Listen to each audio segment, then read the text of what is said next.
let me show you guys what Donald Trump and some exchanges that he had with reporters about just that, our economy and his vast wealth that he is now expanded upon because of his use and his fleecing of the White House for himself and his family. You're generally regarded to be the wealthiest man who's ever occupied the White House. How much wealthier are you now than when you returned to the White House? Well, I don't know the deals I made for the most part, other than what my kids are doing. You know, they're running my business. But most of the deals that I've made were made before. And that's what I've done for a life. I built buildings. Like I'm building a building here. You know where I built? You know what? You see that area? Yeah. That is going to be the greatest ballroom anywhere in the world. And for 150, so it gives me pleasure to do it for the country. And I'm paying for it. I'm paying for it. The country's not, and that's an expensive ballroom. I think it'll cost $250 million, and it will be, I think, the finest ballroom. So for 150 years, John, you know this? They've wanted a ballroom, and now they're going to finally have it, and it's going to knock your socks off. First of all, he was first asked, in case you guys couldn't hear his first question, he said, you could be the wealthiest man to occupy the White House. And this asshole had a grin and said, I hope so, because that's all he cares about. And then when being asked, when his brain switched back to the, the direct fascism at folks, he then asked him about the ballroom. And he said, well, I'm doing this for America and I'm paying for it. I'm looking for the documents to show that Donald Trump is paying for the $250 million ballroom that he says he's putting as an addition to the White House so that he can host more elitist parties with all of the people in the Golden Tower. How soon do we forget these folks who kept talking about all the populist views that he had? Where are all the populist supporters of Donald Trump as he keeps talking about how he can't go out to dinner without being interrupted by Code Pink? I can't have my $250 million ballroom where I can host all the rich people. He opened up the Rose Garden parking lot now where he had other elitists stand there, and he said it's like the White House Club or something. When are the populists going to come out with their pitchforks and be finally done with the fact that they got suckered into thinking that this guy ever gave a hot damn about anything else except for building his wealth, which he said, I'm just doing it. That is it appropriate, President Trump, that a president in office should be engaged in so much business activity? Well, I'm really not. My kids are running the business. I'm here. You know what the activity, where are you from? I'm from the Australian Broadcasting Corporation, Four Corners program. Well, the Australians, you're hurting Australia, right? In my opinion, you are hurting Australia very much right now. And they want to get along with me. You know, your leader is coming over to see me very soon. I'm going to tell him about you. You set a very bad tone. Well, go ahead, John. Maybe you can set a nicer tone. When the UAE does a deal, what does it want in return? Quiet. Mr. President, what are you hearing about the operation? When pressed one more time, just a small press, he then started asking this guy's affiliation. Where are you from? Well, your leaders are going to be here. This guy was from Australia. Your leaders are going to be here in a few weeks. Who knows if Australian leaders are coming here? He just makes shit up anyway. And then I'm going to tell them about you. They're not going to be very happy because they're going to want some negotiations with me. Think about that mindset. Don't ask the president of the United States a question as a reporter, or else he's going to threaten you with then going to the leaders of the country you're from to tell them this reporter did that. You might want to get him away from me, or else I'm not going to give you any kind of negotiations or any kind of normalcy in our talks that we'll ever have because a reporter asked me a question. Somebody tell me how that's not fascist. It's like, somebody tell me how that's not fascist, how that's a suppression of a free press. And you're going to go and talk internationally to someone else's leaders because you think those leaders are just like you are, how they're authoritarians, and then are going to suppress this guy so that they can please you. Here he is on this economy that he's destroying and all this money that he's bringing in. Some auto executives are concerned that compromising the 15% for auto tariffs coming in hurts American automakers. What do you say to... Well, I haven't compromised anything. Where did I compromise? Going down to 15% from 25. Going down to 15%? From 25. We charge that well. And where did the 25 come from? It came from there. You tell me. Just so you know, they paid nothing for years. Now they're paying 15%. And some things can pay more, like chips could pay more. Pharmaceuticals could pay more. There's a bigger margin. With a car, you have to make 15% before you make a profit. pretty tough. So, but we had a good deal. Don't forget, European Union is paying our country because of tariffs $950 billion. Think of that. We're talking about a year. $950 billion. Japan is paying us $650 billion. These are countries that paid us nothing until I came along. And China's paying us a tremendous tariff. You know what the tariff is, right? You know what the tariff they're paying us? What? Yeah, so it's 30% for the fentanyl as well as whatever for the 301s. 20% for the fentanyl. But the overall is about 55%. Okay? That's as opposed to nothing. Would you say that's a difference? I'd say the difference is we have an idiot in the White House who thinks everyone else that's listening to him is also as dumb as he is. How much is China paying?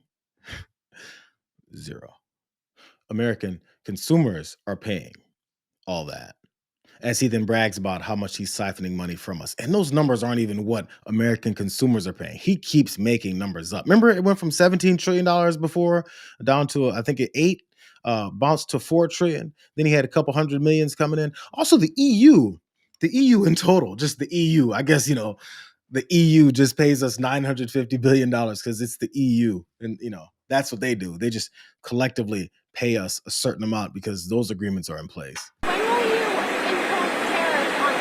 We're going to see, but we've hit them very hard in so many other ways. I don't know if you know. Do you know what they're paying right now? What are they paying right now? You know what China's paying right now in tariffs? Huh? A lot. Have you noticed in both of those instances of him talking about how much China's paying, he asks someone how much they're paying, and then he thinks, let me come up with a number. Let's say a lot. $950 billion from the EU, $650 billion from Japan. I'm not going to do it for the third time, but I went through that Political article that talked about how none of those deals are in place. And if they were deals in place, we'd be paying that shit anyway. God, we're destroying ourselves for the whims of this empty-brained, egotistical asshole. That's what we're doing. And we could make fun of farmers that voted for him and now they suck. Their crops are going absolutely nowhere. You know what? Here's one. I do it all the time. Let's do another one. We've got a real disaster with this tariff deal. I mean, we produce 40% more agricultural products in this country than we can consume domestically. 1 in every 4 rows of soybeans in every field in the entire United States of America has to go abroad. China is the largest importer of soybeans in the world. They import 61% of the world's market. Last year, we sent around $12 billion, I think $14 billion worth of soybeans the year before. For the first time in 20 years, China's bought 0 soybeans and 0 new crop corn out of this country. 0? So we went from 12 billion to 0. Where are they buying the soybeans? Brazil. You see, we lost 42% of our market share in the first tariff war. In Trump's first tariff war, the Chinese went to buying their soybeans from Brazil. They invested billions of dollars in Brazilian infrastructure. They have moved into Africa, and they're going to commercially farm in Africa. Since we left with USAID, they moved their Belt and Road program into Africa. So we've pretty much lost the Chinese market share. If we got 100% of the soybean business, Katie, for every country in the world except for Brazil and Argentina, we would still only have half the soybean business that China is. Are you getting 100% of everything else? Yeah, if we got 100% of everything else, we would still only have half the Chinese business. How about those numbers? 12 billion to 0. So again, here's the last wrinkle of this guy's lies. First off, he keeps telling the lies about tariffs and how they're paying all this, but also how these countries that he's having these wars with have circumvented the United States. This guy, he pointed out how China has already circumvented the United States for soy and has gone to other countries, Brazil and parts of Africa as well. So he keeps saying, I'm going to keep raising these tariffs on China, and they're going to come to the table because they need us. Matter of fact, they need us more than we need them, he said. Not according to Arkansas farmers. How about one of those enablers? Let's talk about some of these enablers. It's not just Donald Trump. There's people who knew about who this guy was, and they knew what tariffs and everything would do to the country. Chuck Grassley. He's worried because he's a senator from Iowa. Big farm state. We've got this farm crisis now. And this president should deal with this farm crisis right now. I'm hearing from bankers. I'm hearing from people that are getting pressed by their bankers to maybe sell part of their farm. So they want to sell to somebody that when they build up their equity, they might be able to buy it back. We haven't had this kind of stress in agriculture since the 1980s. Putting 50% tariffs on things that have steel in them when you can't buy those things in the United States and you need them for your tractor to be finally manufactured. There shouldn't be tariffs on things that you can't get in the United States. Why drive up the price of John Deere's because of a tariff on something they need for the tractor that they can't even get in the United States? It's a stupid policy.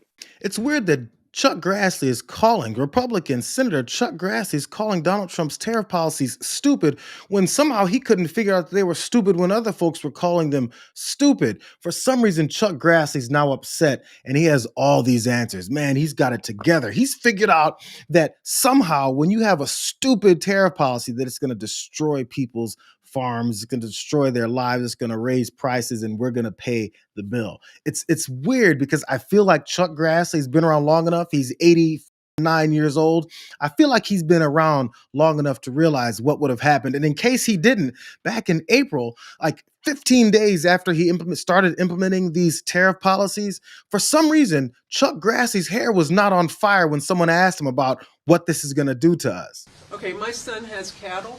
Yes. And he works at a regular job, and then he has cow-calf pairs. Sure. And so I just wonder how the tariffs will affect someone like him. So if market-wise and long-term. From this standpoint, it could affect. It's too early to make a judgment if what I'm going to say will happen. But for instance, one benefit might be from the fact that Australia today doesn't take our beef.